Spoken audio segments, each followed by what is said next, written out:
se retrouve pour la lecture du chapitre 5 du tome 1 de Cœur d'encre.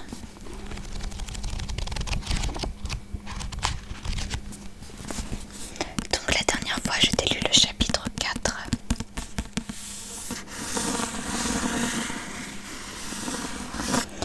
Et dans ce chapitre, Maggie, Mo et Doigt de Poussière sont arrivés chez la tante Elinor.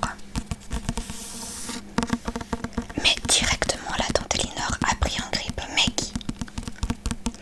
Puisque je rappelle que la tante Elinor n'aime pas spécialement les enfants.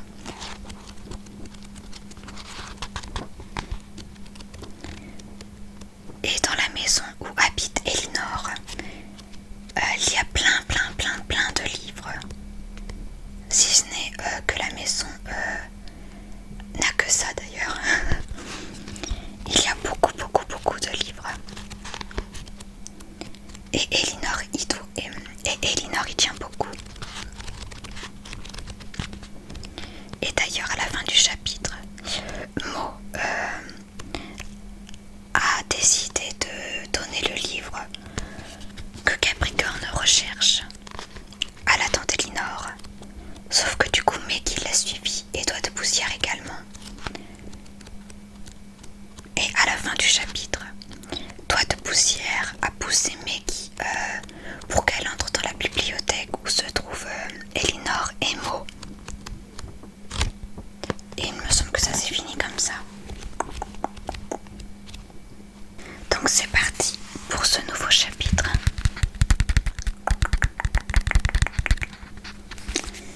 Chapitre 5, chapitre 5, chapitre 5.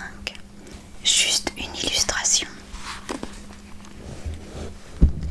Si quelqu'un vole des livres ou ne rend pas des livres empruntés, que dans sa main le livre se métamorphose en un serpent féroce, que la foudre le frappe et paralyse ses membres, qu'il demande grâce en criant et en gémissant, et que rien ne vienne apaiser ses souffrances avant qu'il ne tombe en putréfaction, que les vers des livres rongent ses viscères comme le ver des morts qui jamais ne meurt, et à l'heure du jugement dernier, qu'il se consume à jamais dans le feu de l'enfer.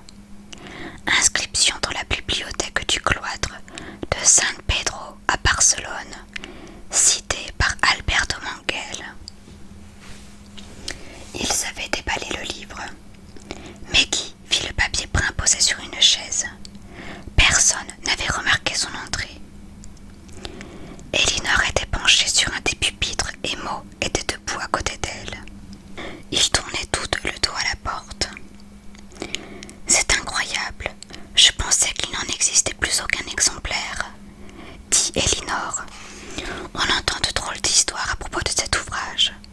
Un marchand de livres anciens chez qui je vais souvent me racontait qu'il y a quelques années, on lui en avait volé 3 exemplaires, le même jour en plus. 2 autres libraires m'ont raconté à peu près la même histoire. Vraiment, c'est curieux, s'exclama Mo. Mais Maggie connaissait assez bien sa voix pour savoir que son étonnement était fin. Bon, quoi qu'il en soit, même si ce n'était pas un livre rare, pour moi il est très précieux, et je voudrais être sûre qu'il est en de bonnes mains, jusqu'à ce que je revienne le chercher. Chez moi, tous les livres sont en de bonnes mains, répondit Elinor sèchement, tu le sais bien. Ce sont mes enfants noirs comme l'encre, et je les soigne avec amour. Je les mets à l'abri de la lumière du soleil, de la poussière, et je les protège contre les rats de bibliothèque et les doigts sales des hommes. Celui-ci aura une place de choix et personne ne pourra le voir avant que tu ne le récupères. Dans ma bibliothèque, de toute manière, les visiteurs sont indésirables. Ils ne font que laisser des empreintes de doigts et des croûtes de fromage dans mes pauvres livres. Tu n'es pas sans savoir que je dispose d'une alarme très sophistiquée. Oui, c'est très rassurant. Mo semblait soulagé. Je te remercie, Elinor. Je te remercie vraiment beaucoup. Et si dans les jours à venir, quelqu'un devait venir sonner chez toi et te poser des questions sur lui, sois gentille de faire comme si tu n'en avais jamais entendu parler, d'accord ? Bien entendu,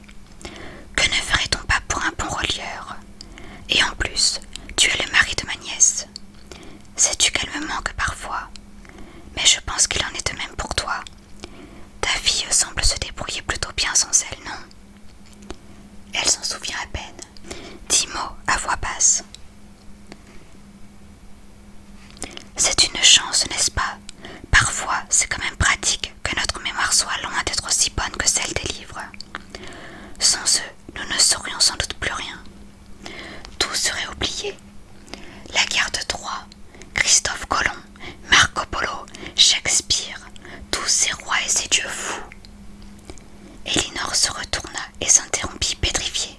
« Je ne t'ai pas entendu frapper, lança-t-elle en regardant Maggie avec hostilité. « Depuis combien de temps es-tu là, Maggie ?» demanda Mo. Maggie leva le menton. Elle a le droit de le voir, mais devant moi, tu le caches, dit-elle. L'attaque était toujours la meilleure défense. Tu ne m'as encore jamais caché un livre. Qu'est-ce qu'il a donc de si extraordinaire, celui-là? Est-ce que je vais devenir aveugle si je le lis? Est-ce qu'il va m'arracher les doigts avec ses dents? Quel secret affreux s'y cache, que je ne dois pas apprendre? J'ai mes raisons de ne pas te le montrer, répondit Mo. Il était très pâle. Sans ajouter un mot, il se dirigea vers elle et essaya de l'entraîner vers la porte. Mais Maggie se dégagea. « Oh, elle était due !» fit remarquer Elinor. « Ça me la rendrait presque sympathique. Je me souviens qu'autrefois, sa mère était exactement comme ça. Viens ici, toi. » Elle fit signe à Maggie de la rejoindre. « Tu vas voir, ce livre n'a rien de particulièrement excitant. Du moins, pas pour toi. Mais viens le constater par toi-même. On croit toujours plus facilement ce qu'on voit, à moins que ton père ne soit d'un autre avis. » Elle lança à Mo un regard interrogatif. Mo hésita, puis il secoua la tête d'un air résigné. Le livre était ouvert sur le pupitre. Il n'avait pas l'air particulièrement vieux. Maggie savait à quoi ressemblait un livre vraiment ancien. Elle en avait déjà vu dans l'atelier de Mo, dont les pages jaunies étaient tachées comme une peau de léopard. Elle se souvenait d'un ouvrage dont la couverture avait été mangée par des vers à bois. Les traces des parasites ressemblaient à de minuscules impacts de balles. Mo avait détaché soigneusement le corps du livre, avait relié les pages entre elles, puis leur avait taillé une nouvelle robe, comme il disait. Ce genre de robe pouvait être en cuir ou en lin, toute simple ou avec un coffrage que Mo y imprimait avec de minuscules tampons et que parfois il dorait. Celui-ci avait une couverture en lin, vert argenté comme les feuilles d'un saule. Les bords étaient légèrement abîmés et le papier était encore si blanc que chaque lettre imprimée en noir se détachait parfaitement. L'endroit auquel le livre était ouvert était marqué par un petit ruban rouge. Sur la page de droite, il y avait une illustration. On y voyait des femmes tenues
ramassa et la lui lança.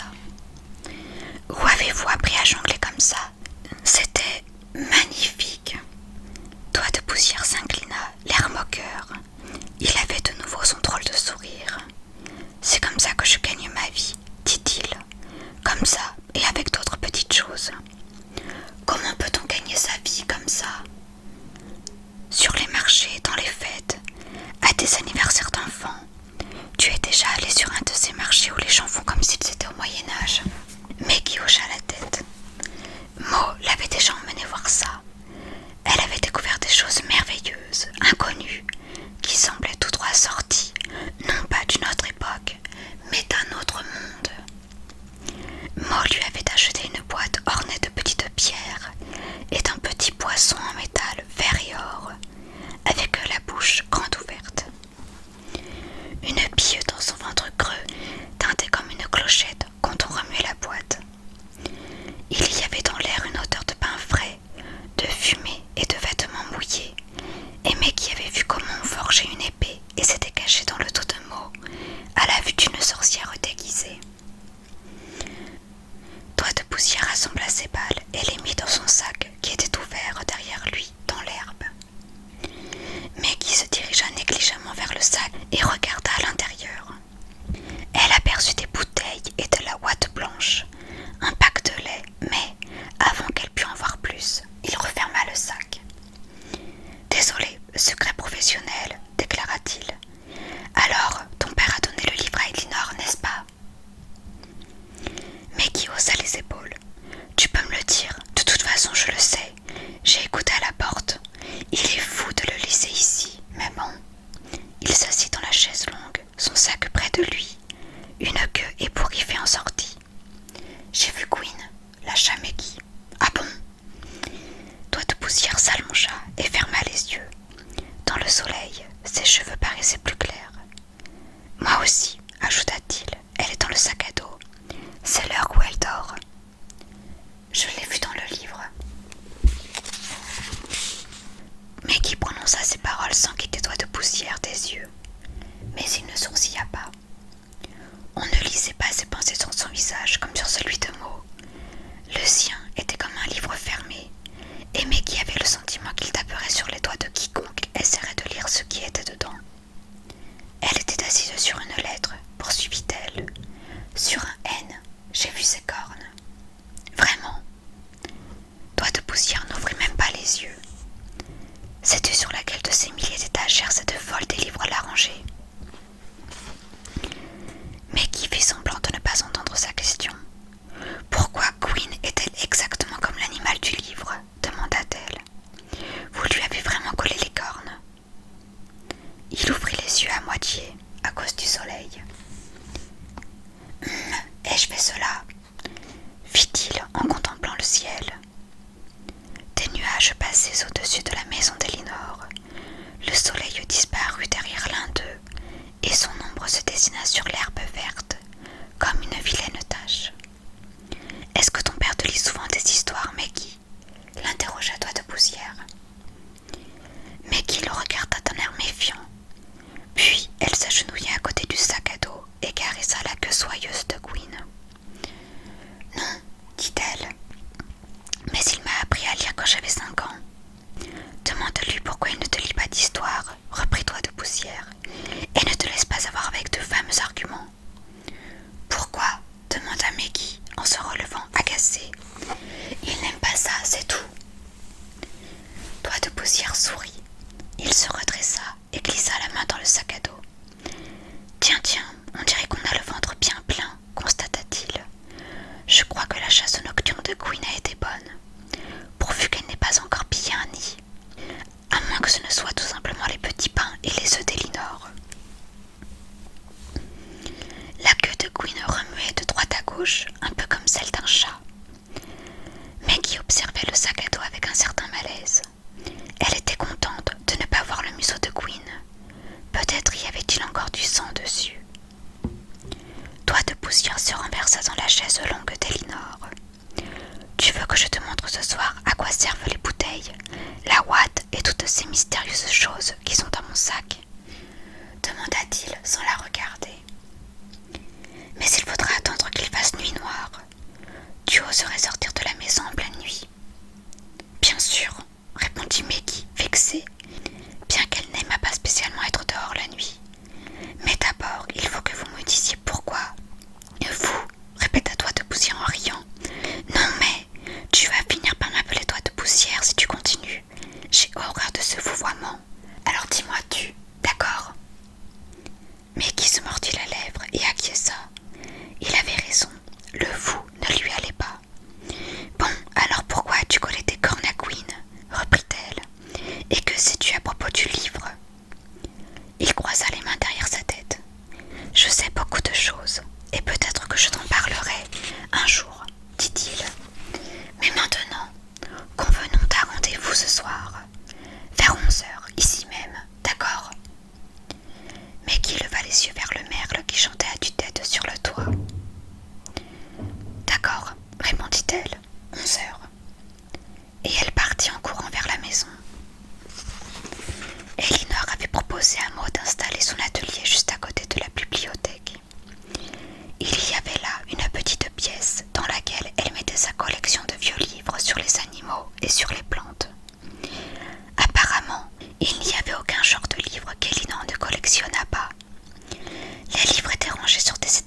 pointe de sa chaussure.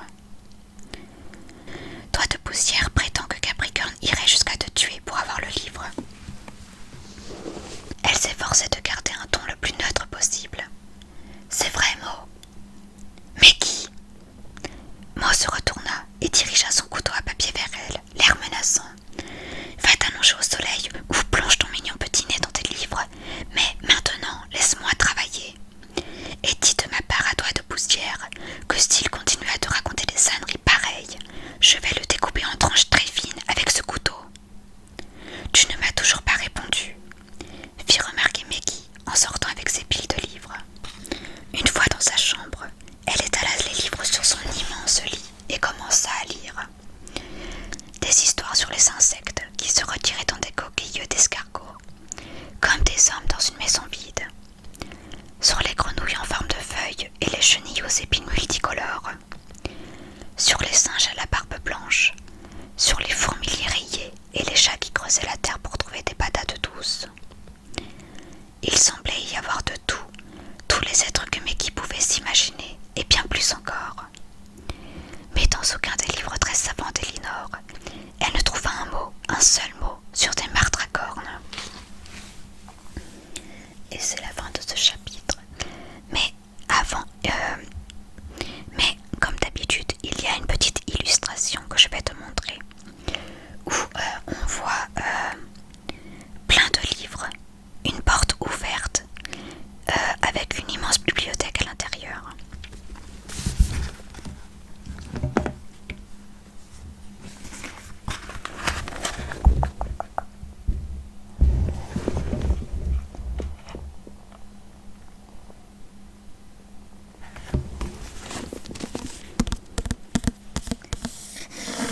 J'espère que ce chapitre aura réussi à te détendre et à te relaxer. Je te souhaite de passer une très bonne journée, une très bonne soirée ou une très bonne nuit. Et je te dis à bientôt pour une prochaine lecture.